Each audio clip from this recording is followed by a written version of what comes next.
Tere õhtust kõigile ka minu poolt. Mina räägin teile, kuidas ma kulla avastasin. Võib-olla mitte nii palju, kuidas ma kulla avastasin, aga mida ma üldse praegusel hetkel olen 15 aastat nii-öelda rahandussüsteemis töötades maailma majanduse kohta leidnud, millised mõtted mul selle kohta on tekkinud ja mille pärast ka David on hakanud kulda müüma ja mille pärast me ka selle väikese ürituse siin tegime. Et räägin teile natukene kulla kui raha ajaloost, räägin natukene finantskriiside olemusest, räägin mõne sõnaga ka kulla hinna võimalikust tulevikust. Aga alustuseks on üks väike küsimus, mis on igal investoril tekkinud, see tekkis ka minul mingil hetkel, et milles hoida oma vara. Ja et seda nagu lähemalt lahti seletada, siis ütleks, et kõigepealt investorite elus on olemas 2 etappi. Et esimene etapp on see, kus ei mõelda raha peale. Eelkõige ei mõelda raha olemuse peale, et mis asi on see raha, nagu siin enne öeldi, et raha on vahetusväärtus, on ta vahetusväärtus või on ta hoopis väärtuse kandja. Või on ta nii nagu praegusel hetkel raha on muutunud kaubaks, mida ostetakse ja müüakse. Et see nagu ei oma tähendust, et tähendust oma hoopis teine, et see, et teda oleks rohkem ja saaks teda juurde. Aga mingil hetkel hakkab inimene mõtlema selle peale, et kui raha on teenitud, et teda ka säiliks. Ja tahaks, et ta säiliks nii-öelda ka tulevastele põlvedele, mitte ainult iseendale. Ja kui see nii-öelda teine etapp ka minul kätte jõudis, muide võiksin öelda, et millal sellised etapid kätte jõuavad. Et üks uuring ütles, et mis tehti Inglismaal, et millal inimesed ei oma enam, kui palju ta raha, need hakatakse mõtlema nii-öelda rohkem selle säilimise peale. Et pidi olema see summa umbes 1,5 miljonit inglise naela. Et kui inimesel on olemas kuskil, ütleme, mis ta siis on 35 miljonit krooni, siis ta suudab omale lubada majad, jahid, suvilad, välismaa reisid ja igapäevane elu on tal rahuldatud. Et sealt nagu nii-öelda suuremaks pole vaja, aga kindlasti inimesed tahavad ikka juurde teenida. Aga mina leidsin nii-öelda vara hoidmiseks ühe hea sellise kuldreegli, mis on pärit ühest vana aja mõtteterast, et oma vara tuleks hoida 3 osas. Et üks osa peaks olema selline, mida saab endaga kaasas ja mis ei hävi. Teine osa peaks olema selline, mis toodab ja millega elad. Ja 3. osa peaks olema selline, mille väärtus kasvab ja mis teeb sind rikkaks. Kui alustada siit viimasest, siis see osa, mis kasvab, mis teeb sind rikkaks, minu arvates võiks selleks olla väga hästi Hiina aktsiad. Hiina aktsiad on siin aastaga tõusnud 200% või 100% ja arvestades Hiina elanikkonna arvu ja arvestades seda nii-öelda võimalikku mulli, mis seal üles lüüakse, kindlasti suurem kui kunagi varem, ei ole midagi imelikku selles, kui lähema 2 aasta jooksul ta veel 300% tõuseb. Sest teatavasti kuskilt jooksis läbi arv, et iga päev avatakse, kas oli see 70 000 arvet, või oli see natuke rohkem või vähem, aga iga juhul väga suur arv.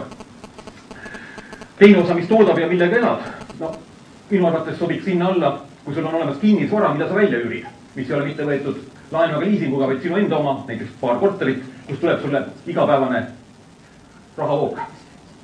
Ja esimeseks osaks, mida saab kaasas kanda ja mis ei hävi, sinna sobivad siis briljandid ja kindlasti ka kuld.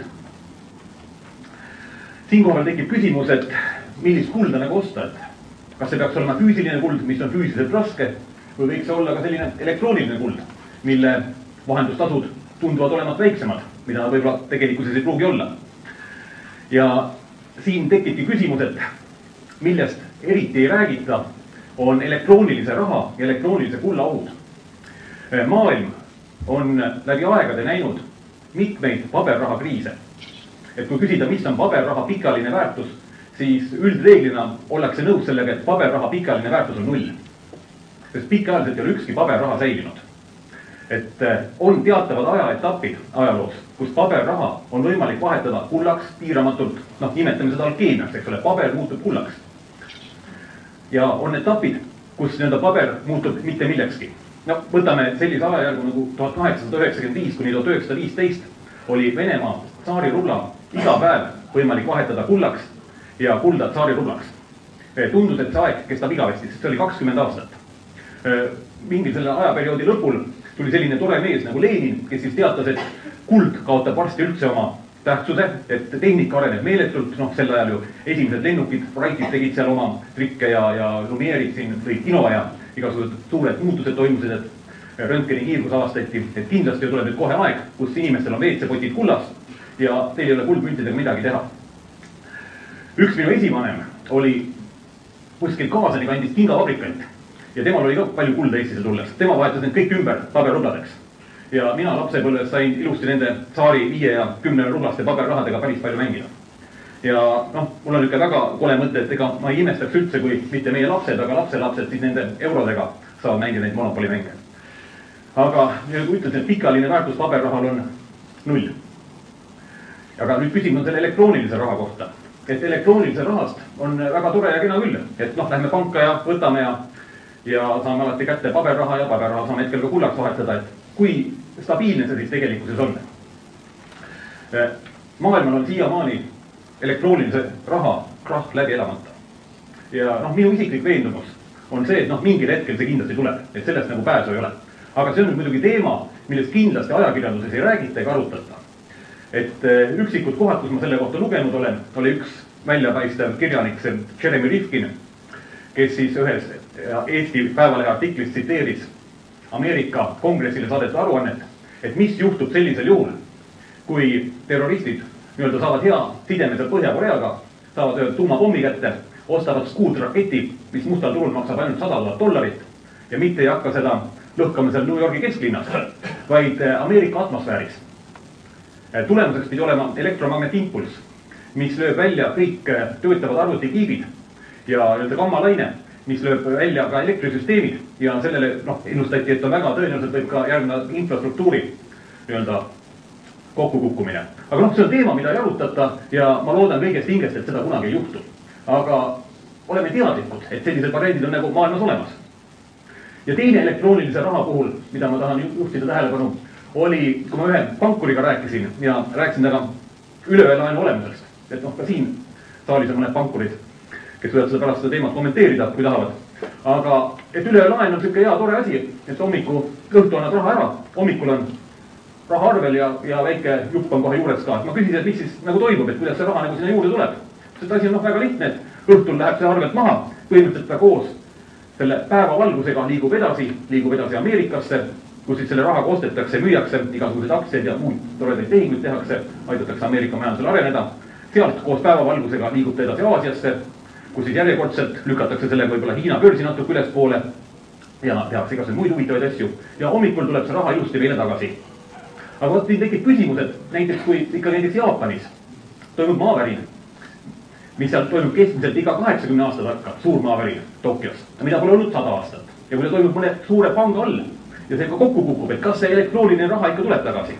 Et ikkagi anname aru, et need on bitid ja elektriimpulsid, et selle nii-öelda vahetut väärtust ei ole. Ja nagu enne Ardo mainis, et see kõik püsib usaldusel. Ja noh, ma loodan kõigest hingest, et see usaldus jääb hästi pikaks ajaks püsima. Kuigi ajalugu on näidanud ka nii-öelda, et usaldusele püstitatud rahad ei pruugi püsima jääda. Ja mille pärast? Sellepärast, et raha hakkab nii-öelda nõnda nimetatud paljunema. Raha hakkab juurde tulema kogu aeg ja hakkab tekkima inflatsiooniline protsess. Et siit koha pealt üldse nii-öelda minevikule üle minnes räägiks mõningatest kriisidest, mismoodi sellised inflatsioonilised protsessid ja kriisid on nagu lõppenud. Üks esimene kaasaegne börsi krahh nõnda nimetatud oli tulbimaania Hollandis, kus inimesed samamoodi nagu praegu taheti ka rikkaks saada ja oli selline võimalus, et ostes tulbi seemneid, tulbi sibulaid, siis nende hinnad kahekordistusid, 10-kordistusid, 100-kordistusid, isegi muutusid 1000 korda kallimaks.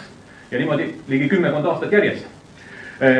Lõppetapp oli see, kus praeguses vääringus müüdi tulbi sibulaid kuskil hinnaga $1 miljoni ja $2 miljoni vahel.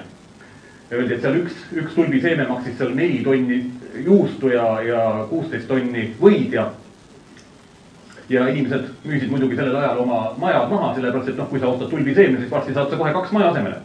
No loomulikult siis toimus lõpuks krahh, hinnad kukkusid alla eelnevale tasandile, aga mille poolest see nii-öelda Hollandi tulbimaania minu jaoks väga huvitav oli, et sellel ajal inimesed ei elanud sugugi mitte nii-öelda kiviajas või keskajas, vaid väga arenenud oli ka pangandussüsteem, riigisüsteem oli parlament, pangad, kohtud, täitevametid. Ja nii-öelda lõpus, kui see tulbimaania täies hoos oli, siis avastati ära, et on võimalik teha ka nii-öelda futuurtehinguid. Et mitte müüa seda tulbiseemet, mis sul parasjagu käes on, vaid seda seemet, mis juba kasvab või sibulat. Ja järgmisena leiti, et võib müüa ka seda tulbisibulat, mida ma kavatsen kasvama panna ja luban selle maha müüa. kõik need toredad lepingud sõlmiti ära ja kui see pauk oli ära käinud, siis need lepingu teised osapooled ütlesid, et tahaks nüüd oma raha kätte saada. Aga ei olnud kellelgi seda anda ja keegi ei kavatsenudki seda anda ja loomulikult pöörduti siis kohtu poole. Aga probleem oli selles, et kohtu poole tuli niivõrd palju neid avaldusi, et kohus ei olnud neid võimeline rahuldama. Kohus ei saanud hakkama, saadeti siis see küsimus parlamendile, et parlament leiaks mingisuguse lahenduse, kas siis riigi varadest või kuskilt makskaks need kinni. Nemad ei saanud ka sellega hakkama, andsid jälle kohtule tagasi ja lõpuks kohtu ja parlamendi otsusega võeti vastu väga lihtne seisukoht. Kõik need tehingud tunnistati kehtetuks. Kogu lugu, kes oli rahast ilma, see oli ilma ja kellel oli leping, aga sellega polnud mitte midagi peale hakata.